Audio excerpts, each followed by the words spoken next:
2020 का बहुत ही भयंकर क्वेश्चन मतलब आ गया बाइनोमियल थ्योरम का, आप मान लीजिए। बहुत ही भयंकर क्वेश्चन मतलब इन द सेंस कि बच्चे क्वेश्चन को मतलब ये देख के डर ज़्यादा गए, वो सॉल्व करने की कोशिश नहीं किए। क्वेश्चन तो आसान है, मतलब अगर आप समझेंगे तो इसमें ये चीज़ जो ये स्टार्टिंग का ये इतना पार्ट है, ये इतना जो पार्ट है ये तो अननेसेसरली दिया है, तो सबको पता रहता है, मतलब ऐसे डिनोट करते हैं उसको। बट ठीक है ना, उनको क्वेश्चन लेंथी बनाने की आदत है, वो लोग क्वेश्चन बड़ा बना दिए ये क्वेश्चन, और ये क्वेश्चन जो है डिफिकल्ट हो गया। आप इस क्वेश्चन को पहले सॉल्व कीजिए और इसका आंसर आप कमेंट बॉक्स में डाल दीजिए। हालांकि ये क्वेश्चन बहुत लोगों ने सॉल्व कर लिया रहेगा अभी तक, पर ठीक है, ये बहुत बहुत ही बढ़िया क्वेश्चन मतलब है, तो हम लोग इसको सॉल्व करने की ओर बढ़ते हैं, ठीक है ना। और मैं भी आपके साथ साथ ही सॉल्व कर रहा हूँ, तो अगर एक सेकेंड है, मैं भी आपके साथ साथ ही सॉल्व कर रहा हूँ, तो आप लोग अपना आंसर जो है कमेंट बॉक्स में डाल दीजिएगा। और ठीक है, देखते हैं हम लोग इस क्वेश्चन में क्या है। तो अब इस क्वेश्चन में क्या बोल रहा है कि पहले तो आपको ये डिफ़ाइन किया, इसने कितने अच्छे तरीके से डिफ़ाइन किया। अगर आप देखोगे तो एस और आर को ब्रैकेट में लिख के मतलब वही चीज़ को डिफ़ाइन करा। अब आधे बच्चे तो डर जाएंगे, पर इसमें एक चीज़ जो काम की इसने बताई कि अगर आर जो है वो ग्रेटर देन एस है, तो जो आपका टर्म है वो अनडिफाइंड नहीं है, वो टर्म आपका जीरो आपको कंसिडर करना है।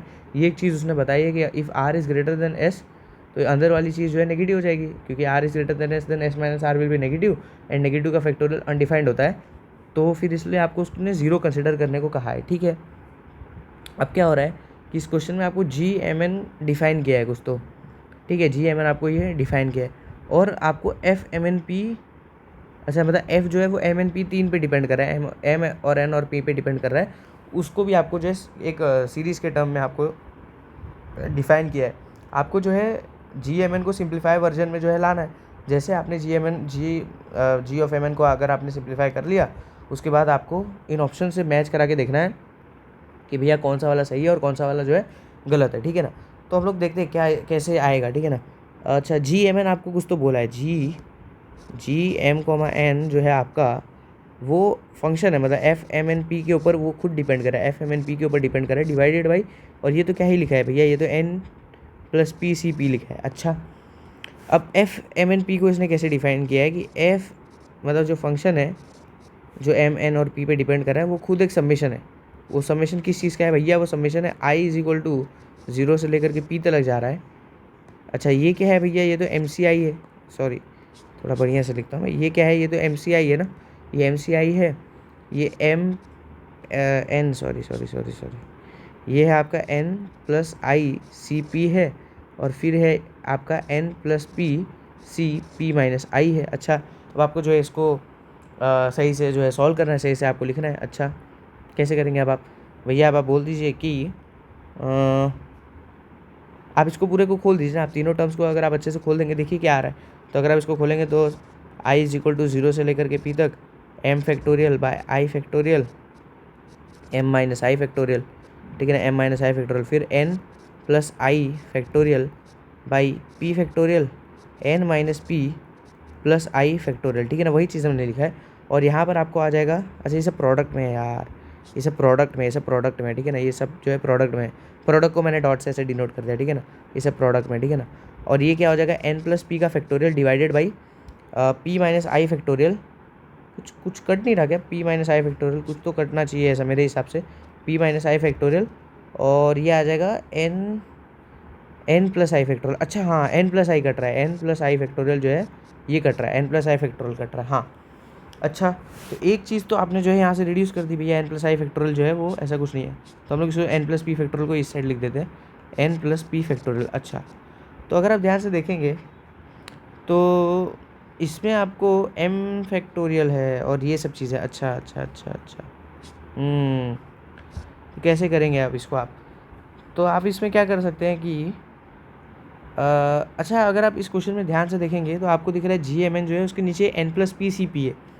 अगर आप इसको देखेंगे तो आपको थोड़ा सा एक चीज़ समझेगा कि अगर आपका ऊपर N plus P C P बन गया तो N plus P C P और ये दोनों चीज़ जो है कैंसिल हो जाएगी, और जो आपका पूरा टर्म है वो N plus P C P के इंडिपेंडेंट हो जाएगा, मतलब उस पर डिपेंड नहीं करेगा।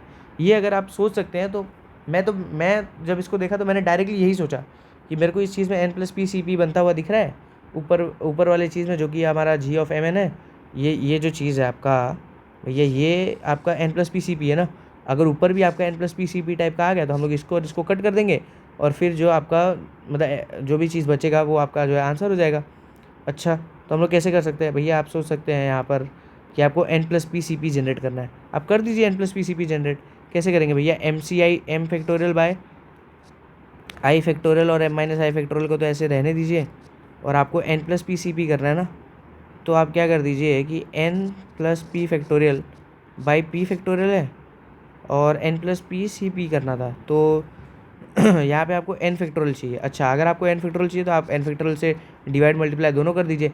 तो ये तो आपका बन गया ना n plus P C P, मानते हो कि नहीं भैया, n plus P C P मतलब पी फैक्टोरियल और n, भैया ये क्या हो जाएगा, n plus P C P क्या हो जाएगा, n प्लस पी का फैक्टोरियल डिवाइडेड बाई p का फैक्टोरियल और n का फैक्टोरियल ना, ये सब्ट्रैक्ट होके आ जाएगा।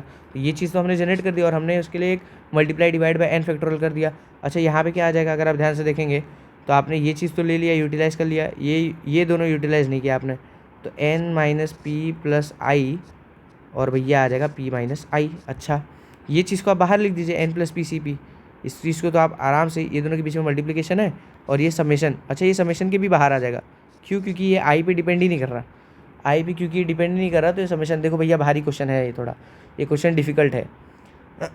हाँ, ये क्वेश्चन डिफ़िकल्ट है। और अब आप क्या कर सकते हैं, तो अगर आप ध्यान से इसमें देखेंगे तो आपको इसमें बनता हुआ दिखेगा कि समेशन ऑफ एम सी आई, ये तो एम सी आई टाइप का है, और यहाँ पर आपको बन रहा है एन सी। अगर आप देखेंगे तो यहाँ पर आपको बनता हुआ दिख रहा है भैया, ये तो सब्ट्रैक्शन दिख रहा है एन माइनस पी प्लस आई का, एन मतलब ये पी माइनस आई है, ये जो टर्म है वो बेसिकली पी माइनस आई है, तो भैया यहाँ पे पक्का पी माइनस आई होगा, क्योंकि अगर आप इसको एक्सपांड करेंगे आपको क्या बनेगा, ये तो ऊपर आ जाएगा एन फैक्टोरियल, इसको एक्सपांड करेंगे तो पी माइनस आई फैक्टोरियल, और यहाँ पर आ जाएगा एन माइनस पी प्लस आई का फैक्टोरियल। तो बस सेम चीज़ तो यहीं पर जनरेटेड है, बस वही सेम चीज़ यहाँ पर जनरेटेड है, वही हमने जो है इसको ऐसे लिख दिया।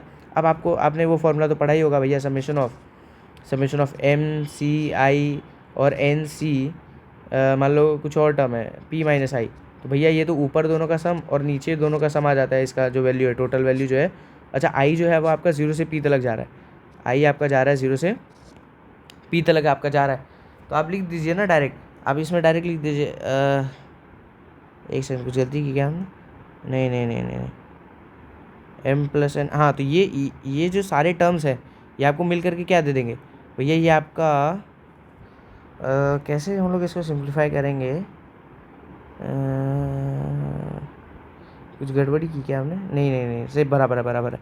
अच्छा, बराबर है, तो हम लोग इसको अब ये जो चीज़ है, ये पूरी चीज़ आपकी क्या बन रही है भैया, ये चीज़ आपकी बन रही है m plus N C P बन रही है। अगर आप ध्यान से देखेंगे तो ये आई और ये माइनस आई कैंसिल हो जाएगा और m plus N C P आपको आ जाएगा। अच्छा, तो ऐसे आ जाएगा, तो हम लोग ऐसे लिख देते हैं कि भैया ये चीज़, पूरी चीज़ को हटा के, ये पूरी चीज़ को हटा के इसके बाहर क्या था, इसके बाहर तो ये था ना n plus P C P था, और यहाँ से जो आपको आया वो क्या आया भैया, हमने जब सॉल्व किया तो m प्लस एन सी क्या आ रहा था, m plus N C P आ रहा था ना, सब कट पीट के पी आ रहा था। अच्छा, ये चीज़ आपको आ रही है, हाँ, तो ये आपका आया एफ एम एन पी, ये जो पूरी चीज़ आपकी आई ना वो आई आपकी F of M N P आई।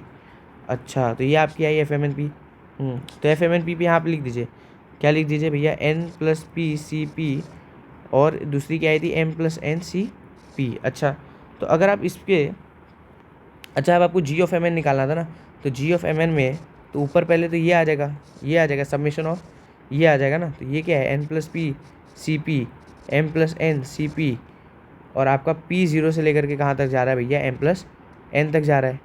अच्छा, और नीचे भी आपको क्या है, n plus P C P ही है ना, n plus P C P ही है ना। तो आप इसमें क्या करेंगे, और आप इसमें क्या कर सकते हैं कि कुछ बाहर ले सकते हैं क्या, एन प्लस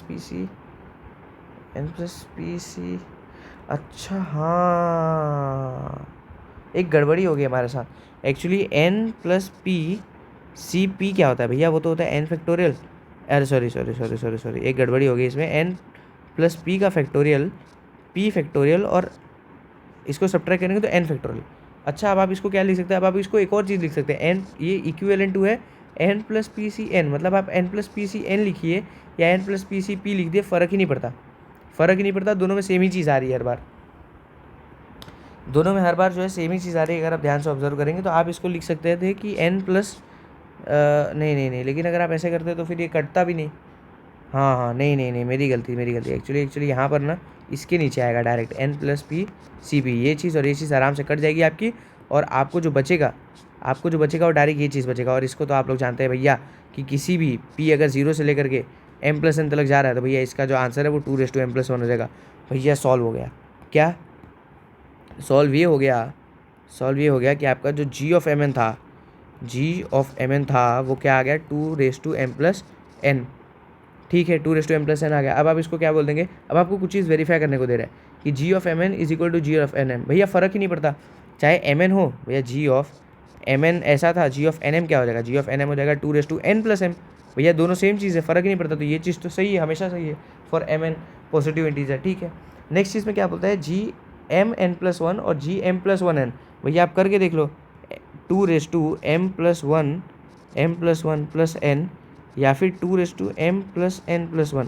भैया ऊपर तो m+n+1 ही आ रहा है ना, दोनों सेम ही चीज़ है ना, तो ये भी करेक्ट स्टेटमेंट है, हमेशा करेक्ट है। अच्छा और क्या करेक्ट इसमें थर्ड वाला क्या बोल रहा है आपको कि g of 2m into 2n। अच्छा मतलब g ऑफ 2m, 2n जो है वो क्या हो जाएगा भैया 2m+2n हो जाएगा। हाँ, is equal to 2 times of gmn क्या है, gmn क्या होता है, gmn तो 2 टाइम्स m+n है।